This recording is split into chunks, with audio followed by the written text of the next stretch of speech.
Wahai guru, aku telah belajar mengamati kebencian dan membiarkannya berlalu.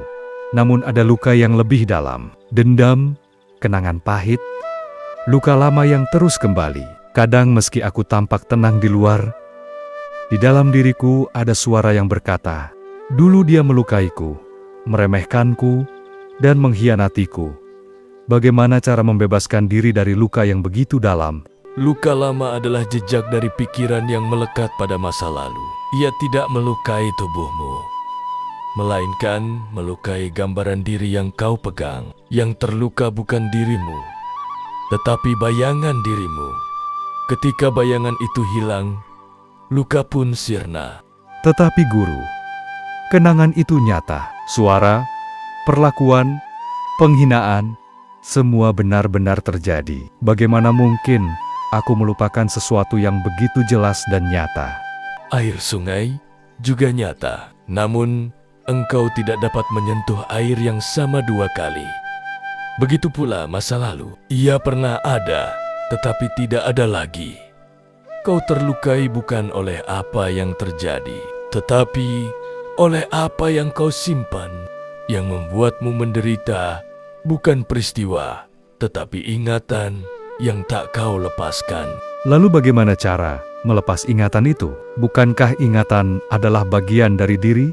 Ingatan adalah alat, bukan identitas. Ia seperti buku di perpustakaan, berguna bila dibaca, menyiksa bila terus dipeluk. Duduklah tenang dan lihat kembali kenangan itu seperti menonton film. Kau bukan aktornya, tetapi penontonnya. Dengan itu, engkau mengambil kembali kekuatanmu. Yang dilihat dengan jarak tidak dapat melukaimu. Bagaimana mungkin luka terjadi karena persepsiku sendiri? Karena engkau mengira dirimu adalah ego atau ahamkara. Ego selalu menuntut dihargai, diakui, disayang, disetujui. Ketika dunia tidak memberi itu, ego terluka. Namun jati dirimu tidak pernah rusak. Yang rusak hanya harapan ego. Luka adalah bukti bahwa engkau masih menggenggam aku atau ego.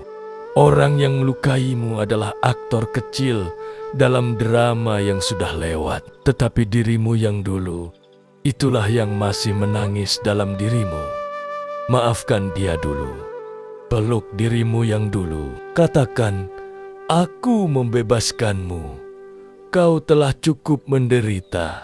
Ketika dirimu yang dulu bebas, maka seketika itu pula engkau bebas dari semua dendam.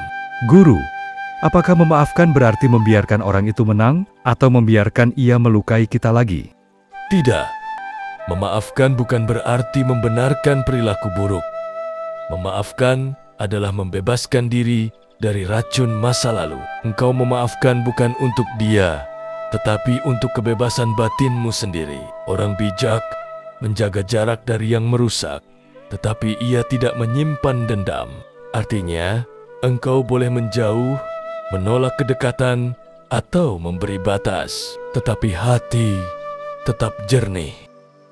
Jika luka itu datang dari keluarga, pasangan, atau orang dekat, rasanya lebih sakit dibanding musuh. Justru karena engkau mencintainya, semakin dekat, semakin besar penantiannya. Semakin berat luka ketika keinginan tidak terpenuhi.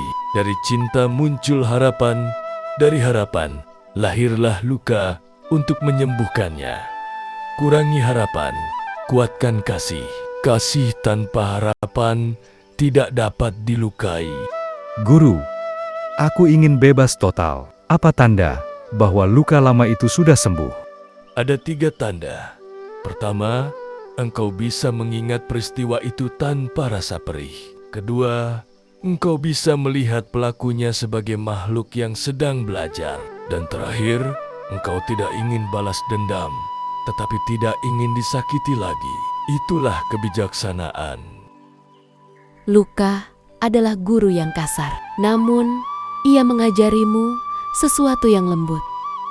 Jangan kembali menjadi orang yang sama. Dendam adalah rantai. Pembebasannya adalah pengertian. bahwa tidak ada yang pernah benar-benar melukai jati dirimu. Ketika ini dipahami, engkau akan merasakan ringan yang belum pernah engkau rasakan sebelumnya. Ringan seperti awan, luas seperti langit.